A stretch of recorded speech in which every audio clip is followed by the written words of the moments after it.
इडली खाण्यासाठी पहिली स्ट्रगल आणि मग इडली। आज इन्स्टंट इडली बनवणार आहोत। इडली बनवण्यासाठी 2 कप पाणी, 1 चमचा तेल, चवीनुसार मीठ, एकाच कपाचा मेजरमेंट घेतलेला आहे। 1 कप तांदळाचं पीठ, अर्धा कप चण्याचं पीठ, 2 कप नाचणीचं पीठ। पीठ सर्व मिक्स करून तुमचं जर पीठ एकदम पातळ होत असेल त्याच्यामध्ये नाचणीचं पीठ मिक्स करू शकता। एकदम जाड पण नाही एकदम पातळ ही पीठ बनवून घ्यायचं नाही। गॅसवर पाणी आणि इडलीचा भांडा ठेवून इडलीच्या साच्याला तेल लावून घ्यायचं आहे ग्रीस करून। बेकिंग सोडा 1/4 टीस्पून, थोडा जास्त, इनो 1/2 टीस्पून।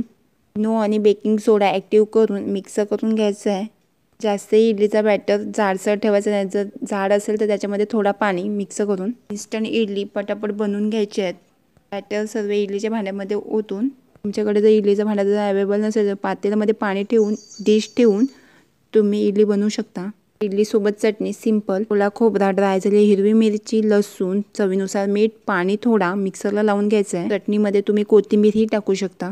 इडलीच्या भांड्यातून इडली काढून स्पॉन्जी आणि परफेक्ट इन्स्टंट इडली, स्पॉन्जी आणि लुसलुशीत तयार झालेली इडली।